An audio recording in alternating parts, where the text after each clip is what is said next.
Disebutkan fi sunnati di dalam satu hadis. Anna Nabi sesungguhnya baginda Nabi sallallahu alaihi wasallam sa'idal mimbara. Sa'ida naik al-mimbara ke atas mimbar. Wa qala dan Nabi mengucapkan kalimat amin, amin, amin. Fi riwayatin dalam riwayat yang lainnya sa'ida bunyinya begini. Sa'ida naik. Rasulullah baginda Nabi Muhammad sallallahu alaihi wasallam al-mimbara. Nabi naik mimbar dan mimbar bertangga. Tangga ada 3 tangga. 1, 2, 3. Falamma raqa tatkala Nabi naik ke atabatan satu tangga mimbar. Qala Nabi berucap amin amin. Tsumma raqa kemudian Nabi naik lagi ukhra ke tangga berikutnya, ke anak tangga berikutnya. Faqala amin kemudian Nabi menjawab amin. Nabi mengucapkan amin. Tsumma raqa atabatan tsalitsatan kemudian Nabi naik ke anak tangga yang ketiga. Faqala Nabi mengucapkan amin. Amin lagi. Yang artinya apa? Ya Allah, kabulkanlah doa kami. Jadi amin itu artinya doa, kabulkan doa kami. Amin ay istajib du'ai. Kila para sahabat Nabi bertanya, kila ditanyakan kepada Rasulullah. Kila. Maksudnya sahabat Nabi bertanya, ya Rasulullah, wahai Rasulullah, innaka sungguhnya engkau sa'idta al-mimbar, engkau naik mimbar. Jadi setelah selesai khutbah baru tanya, ya Rasulullah, Anda naik mimbar tadi. Qulta kemudian engkau berucap amin, amin, amin 3 kali. Apakah gerangan yang menjadikan engkau mengucapkan itu ya Rasulullah? Ada apa? Faqala baginda Nabi menjawab, inna Jibrila, sesungguhnya Sayyidina Jibril alaihi salam atani telah datang kepadaku. Faqala dan berkata, mengkhabarkan berita. Man adraka syahra Ramadhana, barang siapa menemukan bulan Ramadan, falam yughfar lahu, ternyata kok belum diampuni dosanya, fatakhalan nar, akhirnya masuk neraka dia. Kok ada orang ketemu Ramadan masih saja enggak diampuni dosanya dan masih neraka, fa'abadallah, maka sungguh semoga Allah menjadikan dia celaka. Maksudnya gini, ada orang memasuki bulan Ramadan, kok tidak mengambil sebab-sebab gini. Ada orang masuk bulan Ramadan, sementara bulan Ramadan bulan pengampunan. Bulan Allah bagi-bagikan pengampunan. Bulan diskon. Lah kok nggak ngambil diskon? Celakalah dia. Gambarannya begitu. Ini bulan mulia, bulan Ramadan, kok tidak ada kerinduan untuk beribadah, meningkatkan kualitas, maka abadahullah, celaka dia. Kul, katakan wahai Muhammad, amin. Nabi mengatakan amin. Kenapa? Karena sanjungan ini macam menyanjung. Bulan Ramadan. Ibaratnya begini. Ini ada orang, katanya pada butuh kepada barang dagangan, beras, minyak goreng. Ada orang kaya raya membuka tokonya, tolong ada diskon, beli murah, bahkan yang nggak punya boleh ngambil. Lah kok ngambil? Bodohlah dia, gitu loh. Benar, gitu. Kurang lebihnya begitu. Ini ada diskon besar-besaran dari Allah bulan Ramadan. Kok masih saja dia tidak diampuni? Abadahullah. Terkutuk dia, terjauhkan dari rahmat Allah. Fakultu amin, lalu aku mengikuti amin. Waman adraka abawaihi, barang siapa yang bisa menemukan kedua orang tuanya, dengar wahai anak.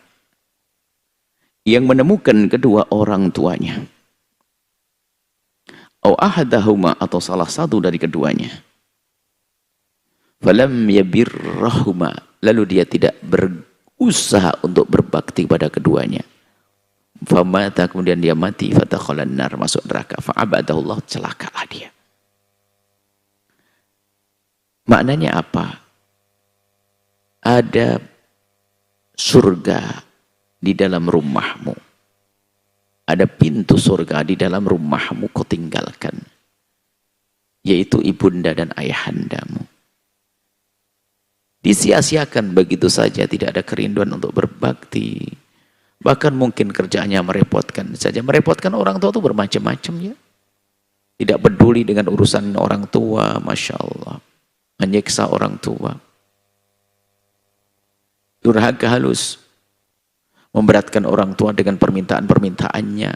Na'udzubillah, sehingga orang tua yang namanya orang tua selalu menyambut permintaan anak dengan kasih dan sayang, namun seorang anak meminta dengan tanpa perasaan, tidak seimbang. Seharusnya orang tua kita memandang kita dengan kasih, kalau kita minta juga dengan kasih dong. Pakai tenggang rasa dong, pakai rasa dong. Menghidupkan rasa mengabdi, menghidupkan rasa berbakti, agar kita selamat. Lah ini orang menemukan orang tuanya nggak ada rindu untuk berbakti. Tidak ada kemauan untuk berbakti. Maka masuk neraka. Celakalah dia. Kul amin, katakan wahai Muhammad amin. Lalu Nabi apa? Fakultu amin. Nabi mengamini. Masih bang orang nggak benar itu. Kemudian wa man dzukirtu indahu, yang ketiga adalah man dzukirta indahu. Jika ada orang yang mendengar namamu disebut wahai Muhammad. Jadi malaikat Jibril ngomong ke Rasul, idza dzukirta indahu.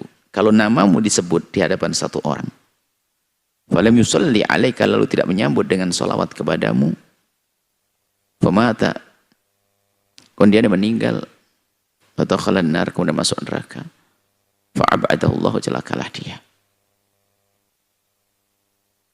Adapun ini penafsirannya panjang sekali. Apakah sholawat menjadi sebuah kewajiban? Tidak wajib, kenapa masuk neraka kan begitu.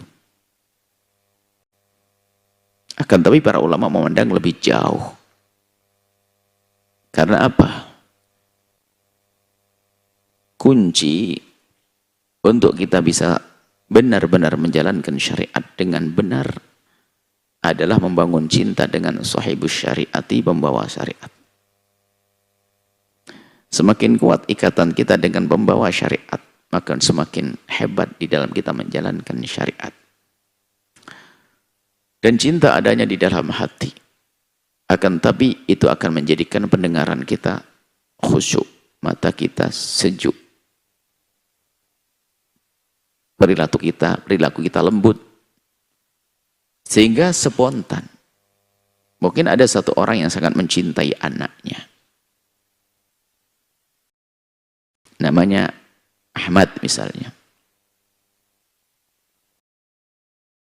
Ahmad Ghazali misalnya.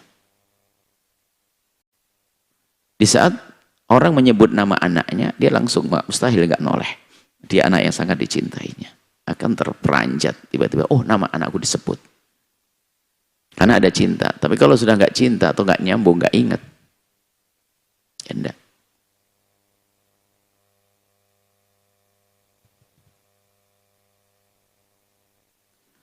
Oh, kemudian nama Baginda ini siapa? Bukan main-main ini. Bukan orang biasa. Bagaimana seseorang disebut nama Baginda kalau tidak ada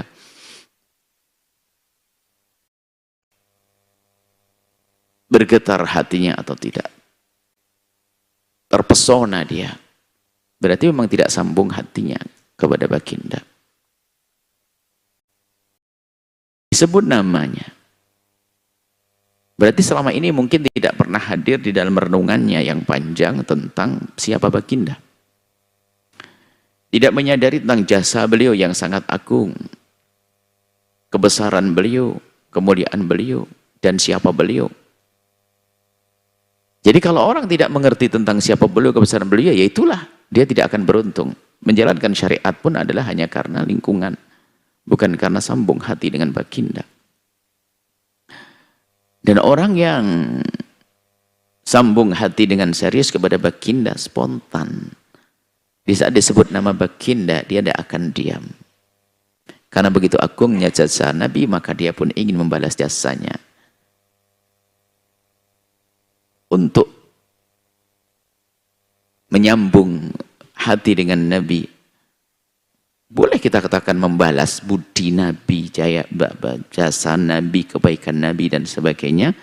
Biarpun Nabi tidak perlu dengan itu semuanya, akan tapi hendaknya kita melakukan apa itu? Berselawat kepada baginda.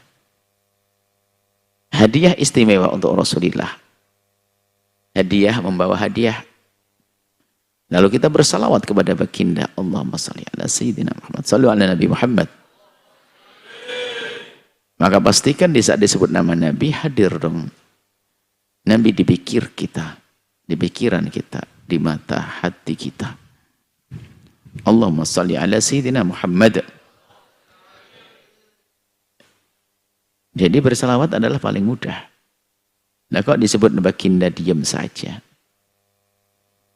Maka pastikan mulai saat ini, jangan mendengar nama beliau disebut kecuali Anda bersalawat. Sallu ala Nabi Muhammad. Menyaksikan video ini, jangan lupa bersalawat kepada baginda Nabi Muhammad sallallahu alaihi wa alihi wa sahbihi wasallam.